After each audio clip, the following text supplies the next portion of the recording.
Joyeuse fête des mères à tous les moments qui sont dans l'église.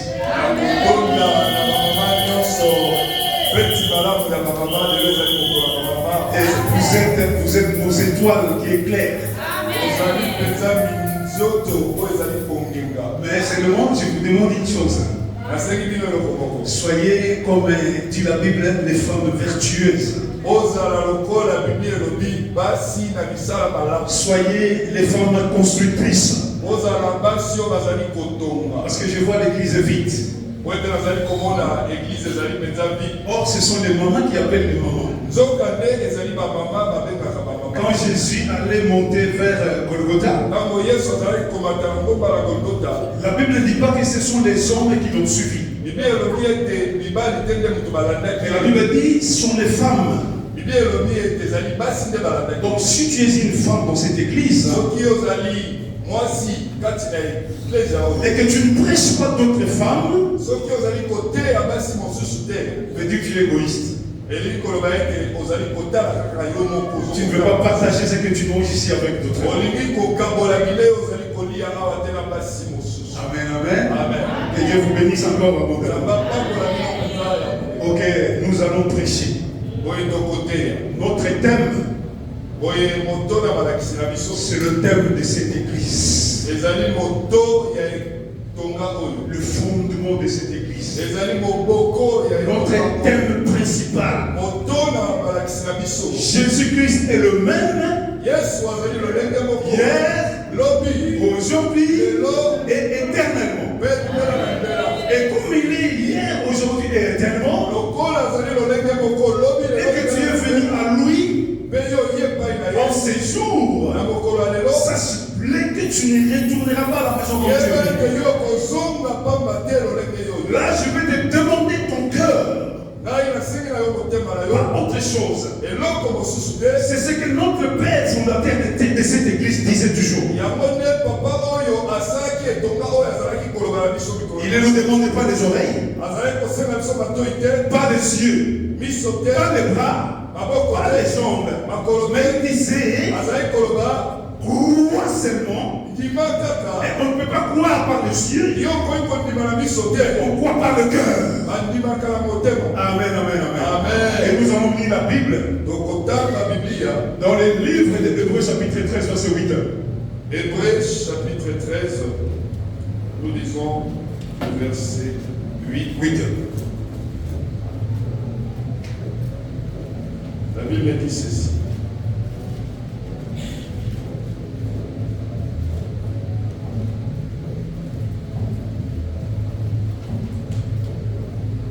Hébreux 13, chapitre, verset 8. Nous lisons au nom de Jésus. Le titre, exhortation diverses. Jésus-Christ est le même hier, aujourd'hui et éternellement. Amen, amen.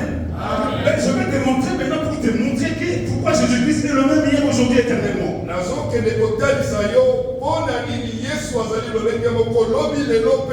Jésus que tu as pris n'est pas Jésus d'aujourd'hui. C'est Jésus qui vient de loin. Avant que l'évangile soit, Jésus était déjà. Avant que le monde soit, Jésus était déjà. Et c'est pourquoi, dans le livre de Proverbes, chapitre 8, au verset 22 au 30e verset, nous allons écouter d'où vient Jésus. Donc tu es dans une bonne adresse. Je te dis quoi? Tu es dans un bon endroit. Tu as choisi une bonne adresse. Tu es dans la maison de pain. Nous allons écouter la lecture du Proverbe. Proverbe chapitre 8, verset 22 à 30. Verset 22 à 30. Nous lisons au nom de Jésus. Amen. Le titre, la sagesse personnifiée. L'Éternel m'est possédé au commencement de son activité, avant ses œuvres les plus anciennes. J'ai été établi depuis l'éternité dès le commencement, avant l'origine de la terre, j'ai été enfanté quand il n'y avait point d'abîme, point de source chargée d'eau. Avant que les montagnes soient établies, avant que les collines, j'ai été enfanté. Il n'avait encore fait ni la terre, ni les campagnes, ni le premier grain de la poussière du monde. Lorsqu'il disposa les cieux, j'étais là.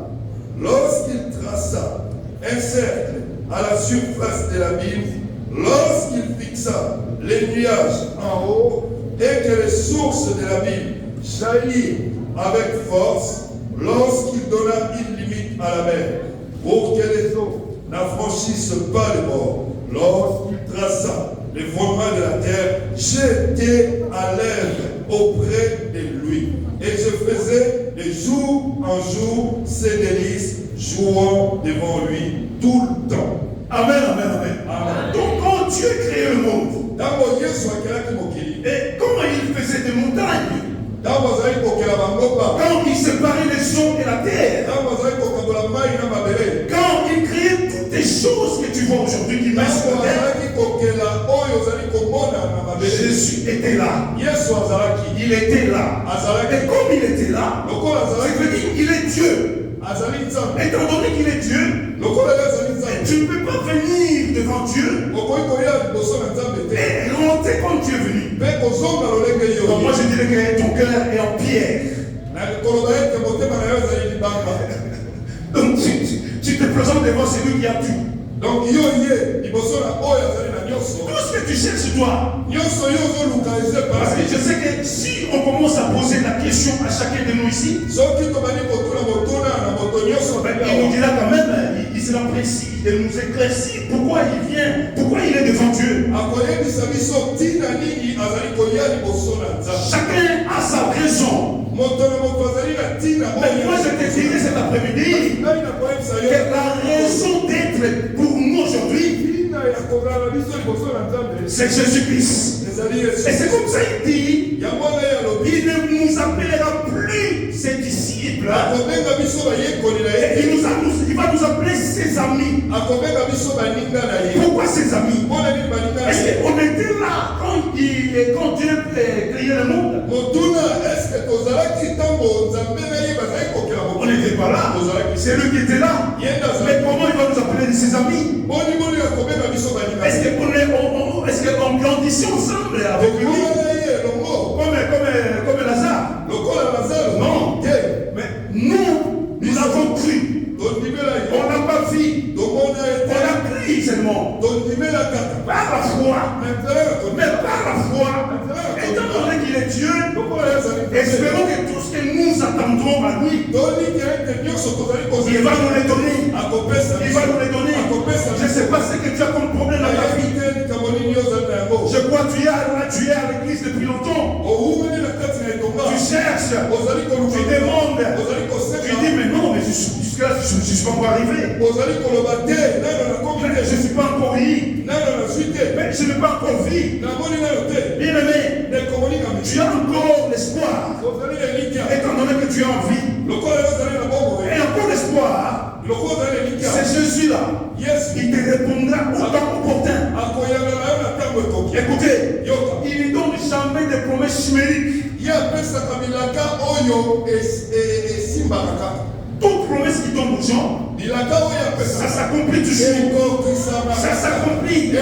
Malgré ton âge. Même si tu te déplaces d'un site à l'autre. Mais il faut toujours songer qu'il m'avait promis quelque chose. Et sache qu'il veut le mettre les temps. Il attend son temps. Et quand le temps va accomplir, il viendra à toi. Bien aimé, Marie, parce qu'on parle de la fête des mamans. Marie, mère de Jésus. Elle était qui? Écoutez, quand j'ai fait mes recherches, j'ai trouvé le nom de mère de Marie. Son nom était Anne. Et son père était Joachim. Donc Marie était une fille, une femme comme vous. Elle n'était pas spéciale. Elle n'avait pas de fer dans son corps. Elle n'était pas spéciale. Comme on le fait aujourd'hui. Parce qu'aujourd'hui, on est en train de le prier. On le prie. On lui donne des fleurs. Et vous allez offrir des fleurs à une personne qui ne bouge pas, une statuette qui est depuis sa position. Donc vous allez lui offrir des fleurs. Elle n'était pas si spéciale. Mais qu'est-ce qu'il y a eu en Marie? Marie a eu une grâce. Une grâce, bien-aimée. Mais cette grâce va tomber sur toi cet après-midi. Ça, tu acceptes avec moi. Si tu as une maladie qui a daté, si tu as un problème qui a fait longtemps dans ta vie, j'accepte avec moi que tu ne vas pas sortir avec.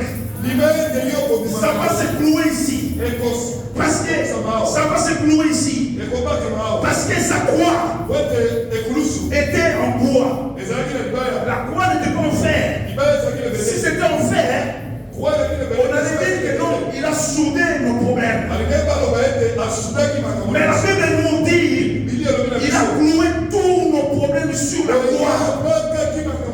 Si tu parles en Israël aujourd'hui, on va te montrer le cimetière de Socrate, le cimetière de Platon, le cimetière de tous ces grands hommes que tu connais.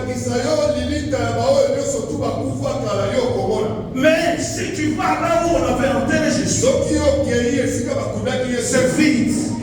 C'est ton corps est vide. C'est pour dire qu'il est ressuscité. Il n'est pas ressuscité pour rien. Mais il est ressuscité pour résister tout ce qui est dans toi. Tous qui sont morts dans toi vont ressusciter cet après-midi. Qu'est-ce qui te manque, bien-aimé? Qu'est-ce qui te manque? Je te demande d'avoir la persévérance. Parce qu'il est le même. Hier, aujourd'hui, éternellement. Nous allons passer maintenant à un verset. Ce verset, il y a un homme de Dieu ici. Il est ici. Il l'a lu au cours de la semaine dans les groupes. C'est dans le livre de Luc chapitre 19. Quand je dis ça, lui-même a compris déjà. C'est Luc chapitre 19. Évangile selon Luc chapitre 19. Luc chapitre 19. Nous allons commencer au premier verset et jusqu'au 7e. Luc chapitre 19 du 1er au 7e verset. Le titre, Zachée. Nous lisons donc Jésus. Amen. Jésus entra dans Jéricho et traversa la ville. Alors un homme du nom de Zachée, qui était chef des péagers et qui était riche, cherchait à voir qui était Jésus. Mais il ne pouvait pas à cause de la foule, car il était de petite taille. Il courut en avant et montant sur un sycomore pour le voir, parce qu'il devait passer par là. Lorsque Jésus fut arrivé à cet endroit, il leva les yeux et lui dit, Zachée, hâte-toi de descendre, car il faut que je demeure aujourd'hui dans ta maison. Zachée se hâta de descendre et le reçut avec joie. Verset 7. À cette vue, tous murmuraient et disaient, il est allé loger chez un homme pécheur. Amen, amen, amen, amen. Amen, amen, amen. Je crois que tu as déjà su, tu as déjà écouté cette histoire des Zachée. Tu l'as écouté de toute manière. Tu as écouté à travers multiples serviteurs de Dieu. Je vais te montrer aujourd'hui que Zachée fut un voleur. Zachée fut un voleur. Et un jour, tellement que Jésus marchait partout dans le monde, évangéliser la parole. Un jour, il s'est dit, il faut faut que j'entre maintenant à Jéricho aujourd'hui. Et il y avait des gens qui avaient écouté cette nouvelle. Et ces gens connaissaient avec certitude Zachée. Donc Zachée en Jéricho, il était un riche. Où venait la richesse de Zachée? Zachée était pas péager comme on dit là-bas, c'était un prestataire de pont, je veux dire. Et dans ce travail qu'il faisait, moi je dirais même que c'est Zachée même qui a commencé avec les détournements. S'il y a des détournements là-bas dans ce nom pays, c'est ce que Zachée faisait. Et j'ai l'impression que sa femme l'avait même augmenté ses postes de pantalon au lieu que ça termine là, ça allait jusque là.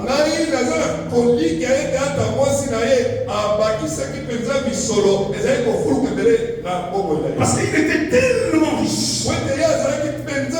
Mais il lui manquait une chose. Il avait l'argent bien aimé. Parce que la maison de Zachée était construite par de l'or. Ses poignées des portes étaient en or. Donc quand tu rentres dans sa maison, il avait tout en or. Par l'argent qu'il volait chaque jour. Et ces gens-là, ces gens sont allés vers lui. Il a dit Zachée, tu sais quoi? Il y a un homme là, un homme qui fait des miracles. C'est un faiseur de miracles vraiment. Il va monter en Jéricho. Ah bon? Il fait des miracles. Quel type de miracle? Il guérit les malades. Il fait voir les aveugles. Il fait marcher les paralytiques.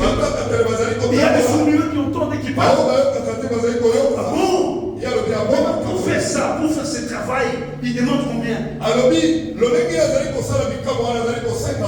Imaginez pas s'il avait l'argent.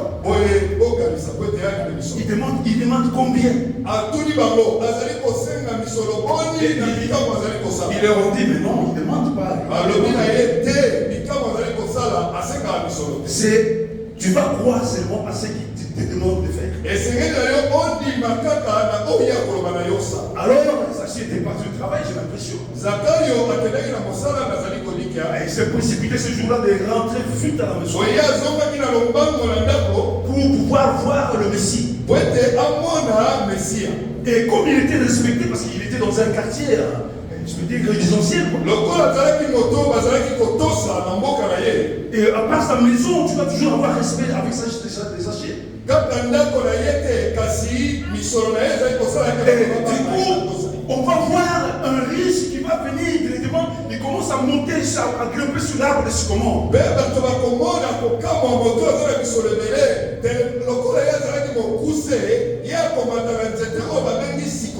Et les gens se demandaient, je me posais des questions, mais qu'est-ce qui ne va pas? Ce monsieur est devenu fou ou quoi? Et ils n'avaient pas ce que Zachée allait faire. Bien aimé, on peut être ici. Tu te vois, quand tu te regardes sur le miroir, tu te vois, tu es belle, tu es beau. Ouais, tu viens à l'église, bien sûr. Tu chantes à la chorale. Tu fais tout, tu donnes des dîmes. Jusque là, tu as 10 ans, 15 ans, 20 ans à l'église. Mais il te manque encore une chose. Tu n'as pas encore bien reçu Christ. Je te dis ici, on n'est pas seulement les Christ. Pour recevoir Christ, ce n'est pas seulement chanter pour lui. Il s'en fout si tu ne chantes pas. Il dit même qu'il peut me révéler les pierres. Le problème de Jésus, c'est de lui laisser le cœur. Qu'il entre. Comme il dit dans le livre d'Apocalypse, 20, je crois bien, 3, 20. Et il dit, je suis à la porte et je frappe. La porte, ce n'est pas la porte ici. La porte, c'est ton cœur. Que tu as encore fermé. Comment tu as fermé ton cœur? Tu as fermé ton cœur par des critique des autres. Tu as fermé ton cœur par les mensonges. Tu as fermé ton cœur par des paroles méchantes. Tu as fermé ton cœur par des paroles de malédiction sur tes enfants. Tu ne sais pas collaborer avec tes enfants. Tu ne sais pas collaborer avec tes enfants. Surtout nous. Bissot. Et le ça, je le dis souvent. Dimanche passé, j'étais ici. La longueur qui est en Belfilier. Je suis là ici.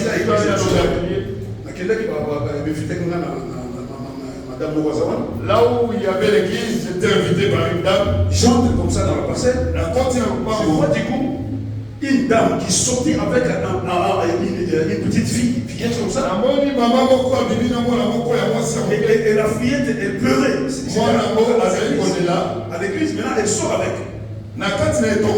Je vous dis la façon dont la dame a offert des chiffres gratuits à l'enfant. Ça m'a énervé. Je dis, écoutez, madame, ce que tu fais, si la police passait ici, on va dire avec cet enfant. C'est comme ici en France, on blague, on joue avec ça. Je viens de la Suède, là c'est on a des potes. Là-bas il ne blague pas. Une femme, je ne vous dis pas pour la mauvaise éducation, mais nous devons collaborer avec ces enfants. Et c'est qu'ils soient nos amis. Qu'on lui montre le chemin. Comme ils sont encore petits. C'est ce qu'il dit la Bible, non? Il faut montrer à l'enfant le chemin quand il est encore jeune. Et quand il va grandir, il ne faut pas se perdre. Tu vois l'autre qui est là, il est venu, il s'est humilié, il s'est agenouillé.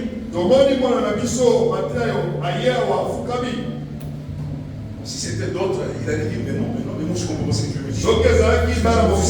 Mais il s'est humilié. Nous devons collaborer. Sachez pas grimper en sycomore. Jésus va rentrer en Jéricho. Personne n'a parlé des sachets à Jésus. Et c'est comme si il était venu à Jéricho, c'était pour Zaché.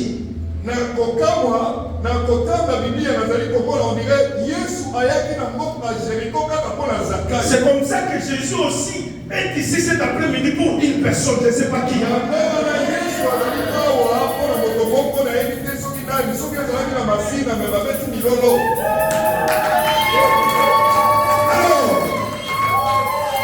En passant, il arrive juste sur le sycomore.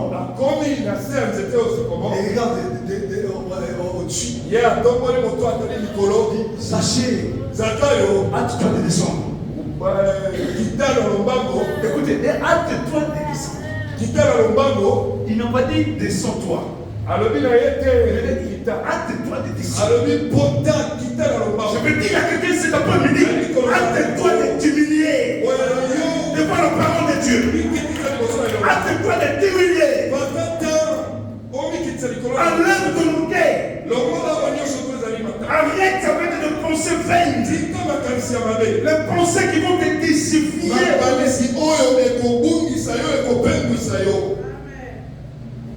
Arrête des raisons. Sachez va se précipiter. Et il se dit de lui-même.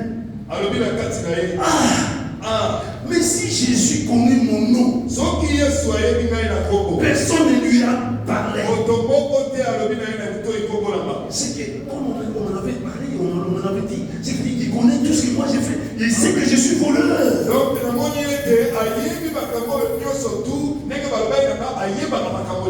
La Bible dit, c'est lui seul qui peut pénétrer dans nos cœurs. Il connaît chacun de nous ici. Même si tu te caches, bien aimé, tu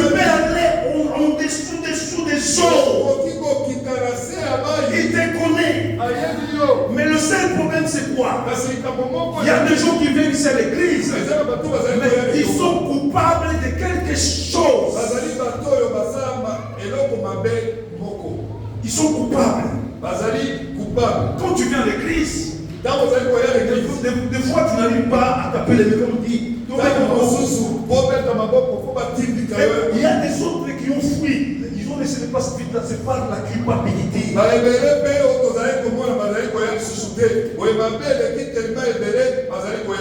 Mais ce n'est pas ce que Dieu dit. Le Seigneur dit, venez à moi. Venez, même dans votre position. Venez. Qu'est-ce que nous venons? Qu'est-ce qu'il va faire? Il va faire ce qu'on appelle l'échange divin.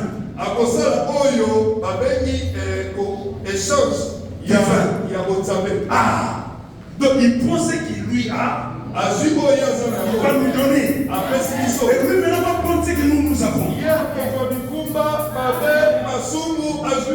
Si j'appelle seulement quelqu'un ici,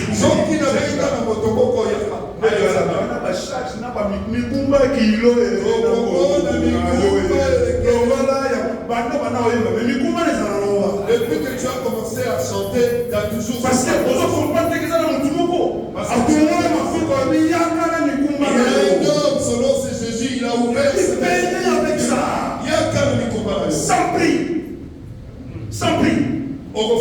Sans prix. C'est gratuit. Tu viens en fait, tu déposes. Et lui, il te recharge. Non.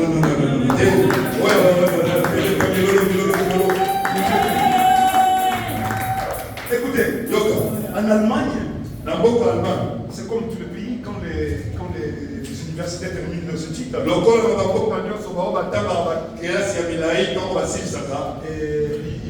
Ils partent faire ce qu'on appelle le stage.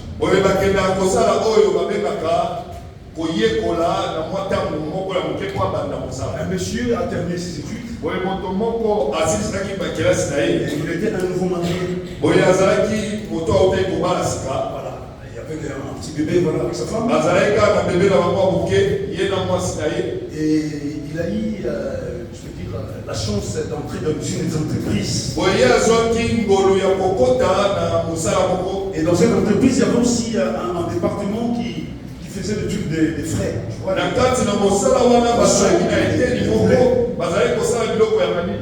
voilà, maintenant comme il est là, il est allé là-bas. Et cette entreprise est une entreprise renommée. Il y avait aussi des agents de sécurité. Des gens là. Voilà.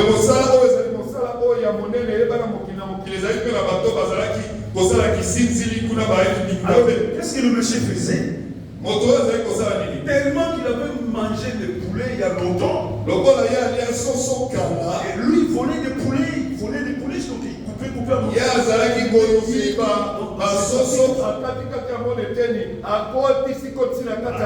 jour, il était passé sans problème. Et l'autre jour, il est passé par l'embuscade des sécurités. Et les sécurités leur ont dit, monsieur, aujourd'hui, ben, c'est fini pour toi. Ah, et il commençait à pleurer, c'est là. Pardonnez-moi. Je suis nouveau marié. Si ma femme apprend ça, il va m'abandonner. Alors, la sécurité l'a mené dans un coin. On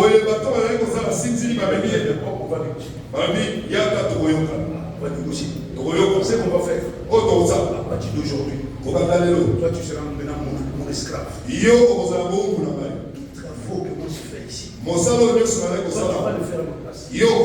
Donc quand tu viens le matin, tu entres là-bas, c'est moi, c'est pour signer. C'est moi qui va maintenant t'utiliser en fait. Merci. Merci beaucoup. Et ce qu'il faisait pendant 3 mois. Un jour, il a entendu la parole. Et on a dit, mais non, écoutez, vous qui avez vos culpabilités, pourquoi vous laissez au diable tout ça et vous devez vous décharger comme ça. Il a pris cette parole.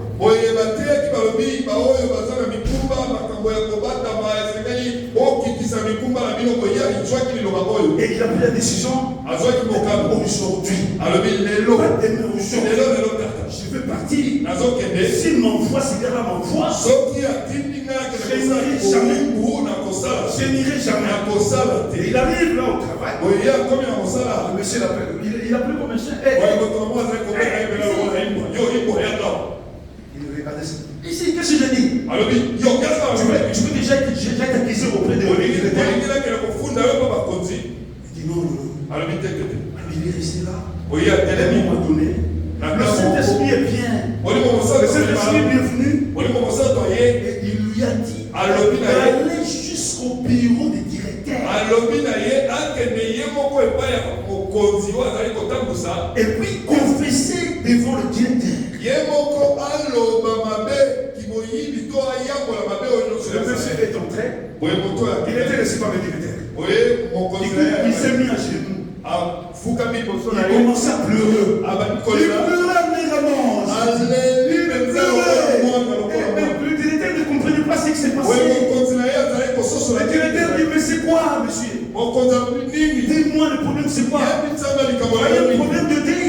Il dit, non, monsieur le directeur. Je viens ici pour te dire. Les poulets, tout ça qui se perdait ici, c'était moi qui prenais.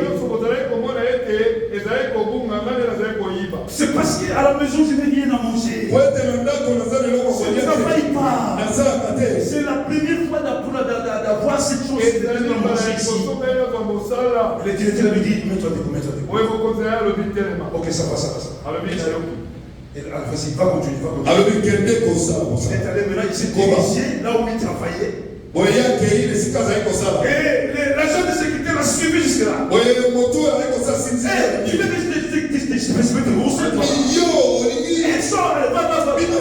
je ne parle pas. Fais ce que tu veux. Alléluia. Fais ce que tu veux. Advienne que pourra. Jamais tu ne vas continuer à m'utiliser. La sécurité est allée jusqu'au zéro auprès du directeur. Mon directeur, j'ai utilisé un monsieur ici. Chaque fois qu'on perdait des poulets, c'était le monsieur Jean qui volait. Il a dit bon. Comment tu es un bon sécuritaire. Alors va m'appeler le monsieur Jean qui volait. Il est allé, il y a des gens. Quand il est arrivé, il dit aux gens, Jean, tu vas continuer ton travail. Lui, il va perdre son travail. À partir d'aujourd'hui, il ne peut plus te voir. C'est ce que je fais. C'est pour te dire. Le diable a mis une culpabilité dans ton corps. Pour que tu ne comprennes pas que Jésus peut faire quelque chose dans toi. Tu as peur de tes maladies. Tu as peur de ce que tu manques aujourd'hui. Et chaque fois qu'on prêche ici, on dit venez avec tes problèmes.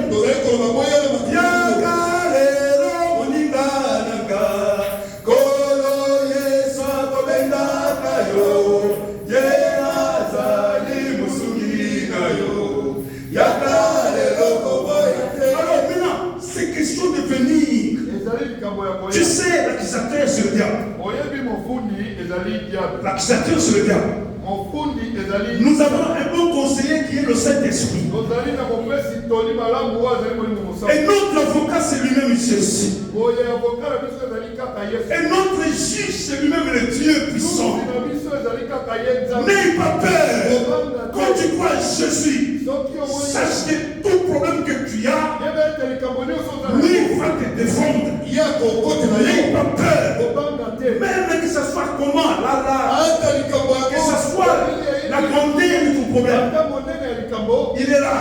N'aie pas peur. Au nom de Jésus, je ne veux pas que tu sois le second Dieu. Mets-toi debout. On va prier. Mets-toi debout. Mets-toi debout. Vous pouvez avancer, mais on va prier parce que je regarde l'heure. Nous allons prier. La prière que tu vas faire d'abord, tu vas t'agenouiller. Tu vas demander à Seigneur, au Seigneur, qu'il te pardonne. Tu as quelque chose dans toi qui te freiné pour ne pas avancer. Tu as eu peur. chose même au pays là-bas. Il y a même une personne que tu avais fait mal et il est là, tu n'arrives pas à l'appeler.